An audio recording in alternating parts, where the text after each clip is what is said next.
yeah, I don't even know if it's a story so much Mysore as teaching versus Western. like an observation, you know, the observation that we have when, you know, we come from the West and we have a lot of different ideas about how teaching should be, how the education process should be, you know, it's specifically what a yoga class looks like. But when you get here, you realize that the Indian way is very direct and frank, and they don't pull any punches. They basically yell at you until you get it right. And it just translates to, you know, to Guruji. Like when Guruji was around, he would just yell at you, you stand up, you do this, you know, you take practice, you thank God, you know, whatever. But often it was quite a forceful. It's sort of like they shot, you know, you get shocked into doing something that you didn't think was possible.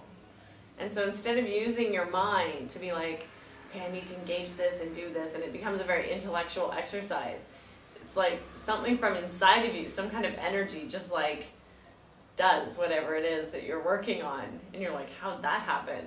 It's like, that's sort of the essence, what we're trying to understand and become aware of through this practice is that, like, we are not the doers of the yoga. If you get out of the way, the yoga will happen through you naturally, right? It will arise, things will happen, things will take place. We're just, you know, the yoga's doing us in a way, rather than us being like the doers. And then at the end of the day, you can't really take the credit for it either, because you didn't do anything, you know, it just happened. I also think, though, that it really says something about our approaches in the West versus here in India. And Guruji always used to say, you know, yoga is about mind control. So it's even just right from the very start. It's the difference between making yoga about the journey in the mind and what's going on in your mind, and also the contrast to yoga's purely about the body and what's my next big YouTube shot and how do I look and what's my body look like, and, you know, is it aligned and is it this and that. For me, it was just always the way it was taught, so I never really had that like battle or that tug of war between like, oh, but my teacher says it this way or this person says it this way, and it was just, well, that's the way Guruji says, or that's the way Sharat says. And, you know, sometimes people will say, well, what muscles are working? I'm like, what does it matter?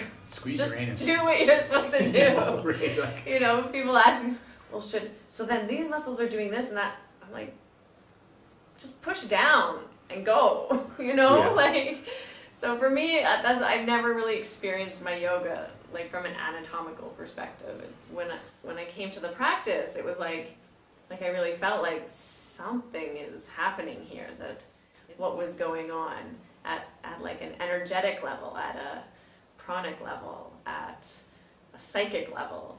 Jayashree and Narasimhan, who are two teachers in town that teach chanting and some philosophy, you know, they were the ones who basically emphasized the point about, to learn something, there's four things, and basically in equal qualities, you know, give or take. And the first thing is you need the student, so student effort. So student effort is 25% of the learning process, but only 25%.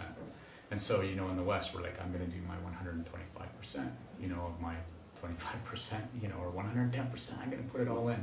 But it's still only 25%. And then the second part is teacher input. So, and again, the equal quality of 25%. So student, teacher, the teacher is 25% of the learning process.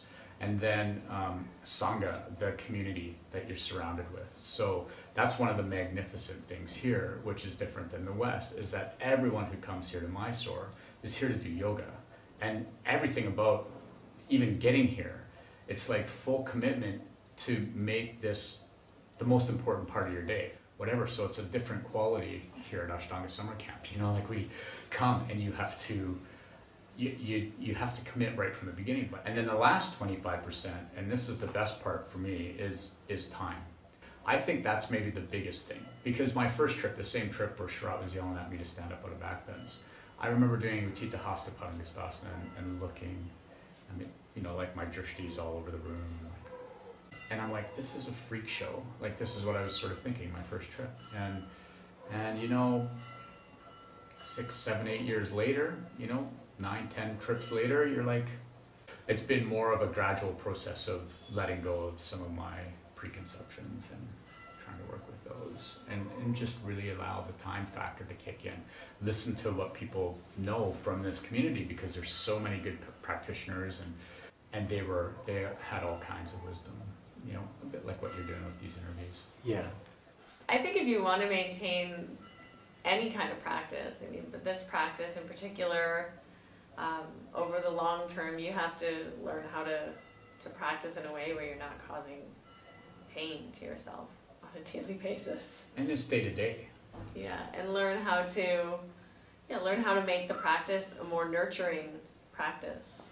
Peter Sanson was here with us practicing probably 8 years ago now, and his wife was just newly pregnant, and we were talking about practicing while pregnant, and we said something to him like, we really have to make the practice a very nurturing practice then, and really nurture yourself and your body, and he said, isn't that the way we should always practice?